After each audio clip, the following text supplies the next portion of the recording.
yes, I say our, because I am on your side, believe it or not. And what do you propose to do for my protection? Stay by your side. Perhaps get to know you a little better. Become friends. We could play a game of chess. I can at least see if you're... The nice thing about being me is that mere fellow doesn't know I exist. So he wouldn't know that I was protecting you.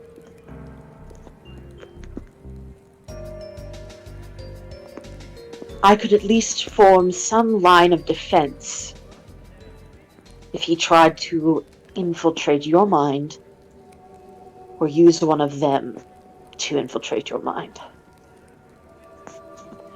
I could at least run for help from a trusted associate.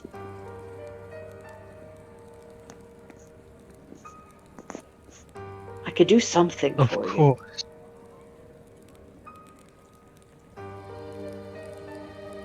Of course.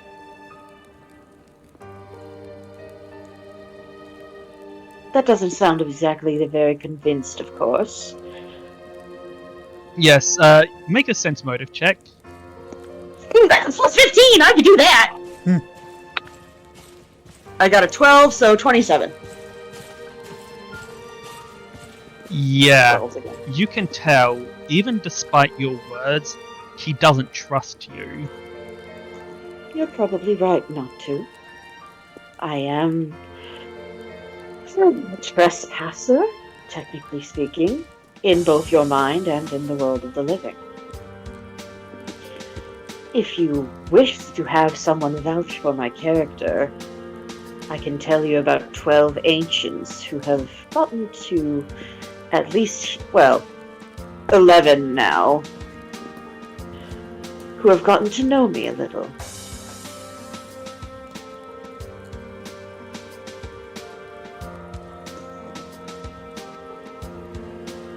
Yes.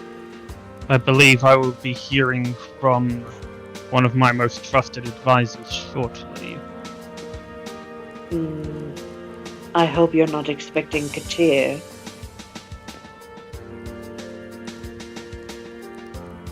Why do you say that? Oh. You haven't been informed. Interesting. They had said that you had. Katir has passed on. What? He attacked Lord Korim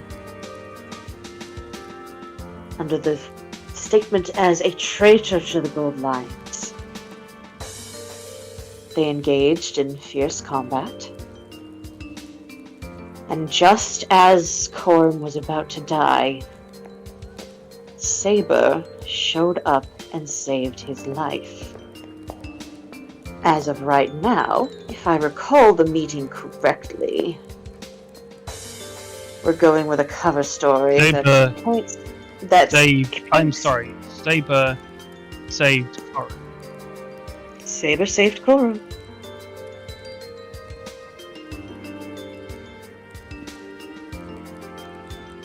He killed Katir, all of Katir's guards, and spared Korim for whatever reason. We suspect some sort of perverse obsession, but of course that is not set in stone.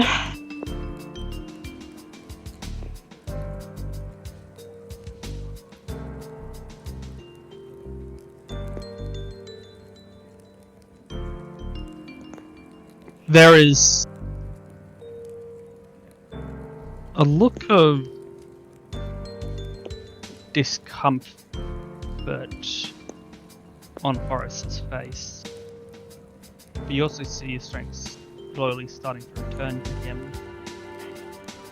I'm sorry, you cut off a little bit right after you said there's a look of discomfort on Horus's face. There is a look of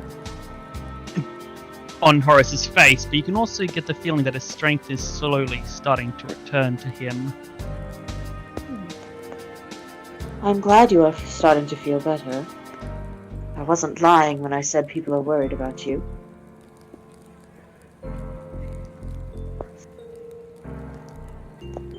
I know I am, despite our history.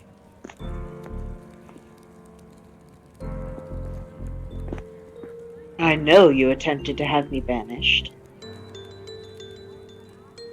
And once again, I don't blame you. I am a trespasser. I will not lie and say that it was a pleasant experience, but I also do not blame you for your skepticism. Had someone told me when I was alive that I would wind up like this, I would have laughed in their faces.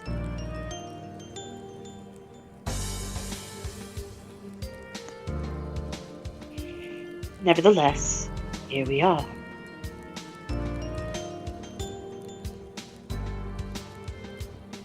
So, Ari, a question if I may. Okay. How long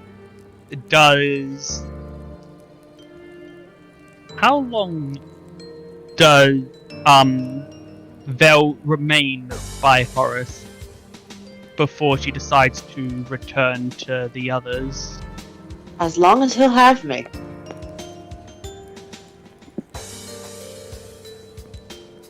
He can ask me to leave at any time. If you do not mind, I would like some privacy to discuss these matters with Lord Merrick when he returns.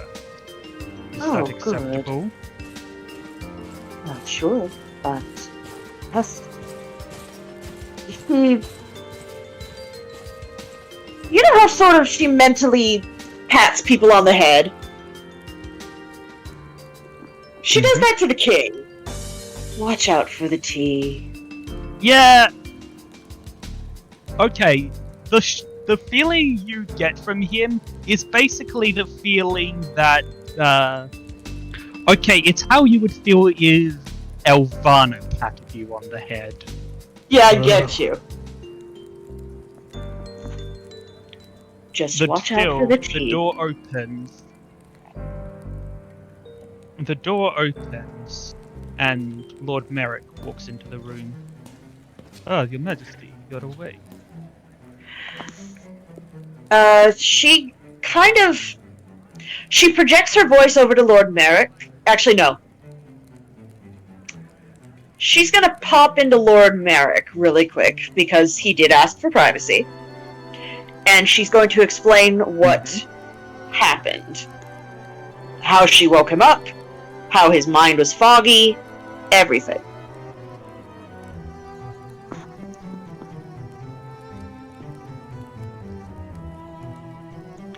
And then she is going to honor what she said and sit outside in a vase outside his door. Mm-hmm.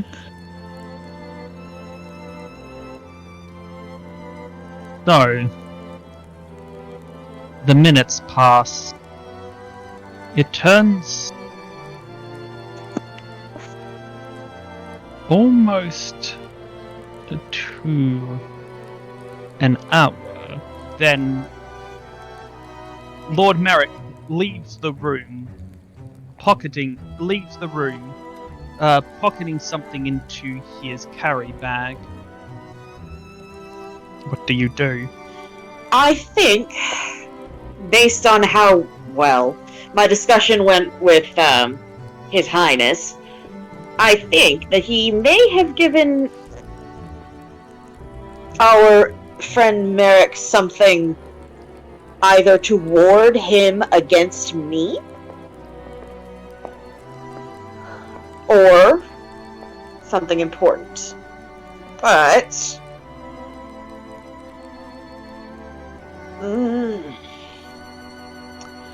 Ah, geez, and crackers. I don't know whether or not to go back into Horus or to go with Merrick. She's gonna slip back in. Actually, no, she's not. Because the second you try to enter into the room, you bash into something as if you would just smack straight into us, as if the wall had turned solid for you. Ow. Alright, a barrier. Fine. And She flies after Merrick. Yeah, well, the thing is, when that happens, you hear Lord Merrick say, as he is walking down the corridor, he did say not to disturb. He said he wanted privacy while he was talking to you. He's done talking to you.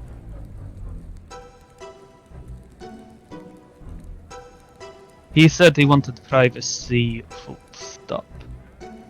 Yeah, fine.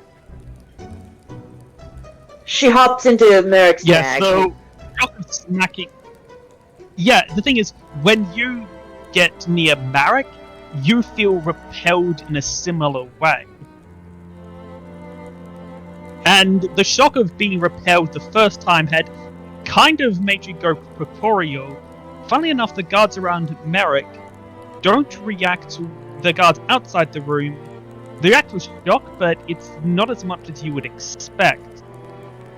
Guards, could you ensure that our guest is escorted away from very private and personal chambers? Vell rolls her eyes and goes up into the ceiling. You don't have to tell me twice.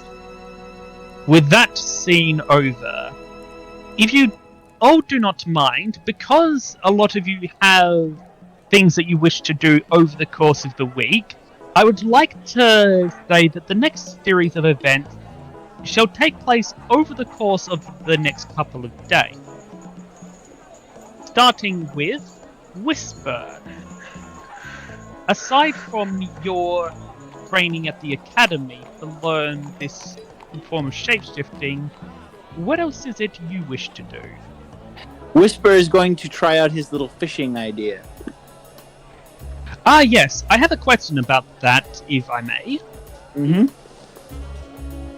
How exactly does Whisper find out the names of these collectors? After all, he was not given one. He was simply told by the doctor that people who called themselves collectors were... Whisper, this is where Whisper's expertise and skills come into play.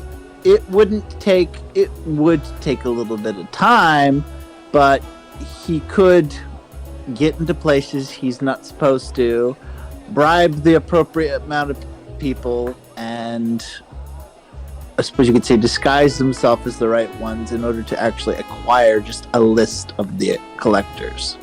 And I suppose his plan to work, he would have to make sure no one knew he was trying it. Indeed. Okay, first of all, I would like you to make a diplomacy check, if you do not mind, to gather the correct to try to successfully gather the correct information. So that would be a 28. Okay. This is where it's gotten a bit tricky. The information you're looking for is very well hidden. Okay. It seems that your sources are being rather tight. Either the sources are being tight-lipped about it, or rather, their sources are being tight-lipped about it. Getting names is something that you aren't able to do. Oh, I know exactly what to do. I've actually got a great idea. Yeah, it's really simple too. I'd have to just get one name. I need to know the name of obviously they'd have a supervisor or someone that organizes the whole thing. I just need to get that one person's name, forge a document that has Flemeth's seal on it, and simply request request a head count. Okay then.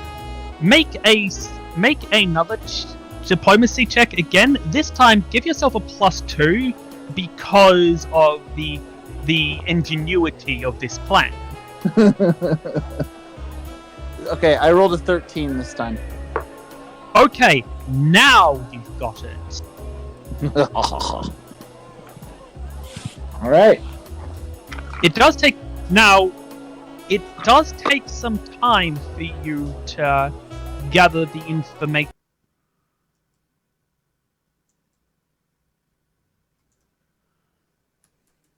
Wait, you prove yourself under your tutelage of the Alteration Master to be a quick study.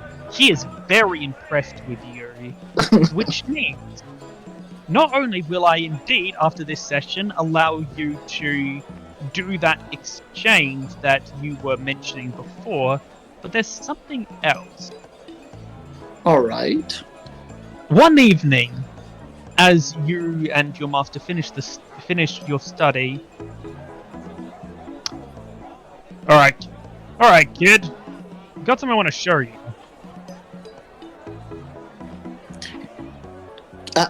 Yes. I Deliberately, gotta admit, that you referred to him as kid. the old wizard says, compared to some of the other bums that try to get easy transformation so they can turn into a fly and spy on girls and boys in some cases, you've actually put a lot of work into this. Thank you. So, I hope this doesn't go to your head, but I think I have a gift for you. Oh, excellent. I believe Whisper, during all of his interactions with the mages, he was under a alias that was female, actually. Ah, yes. Yes. So, replace kid with lass, then, and thanks for reminding me. I believe I have a gift for you. Now, don't let this go to your head, lass, and don't lose it. This is very valuable.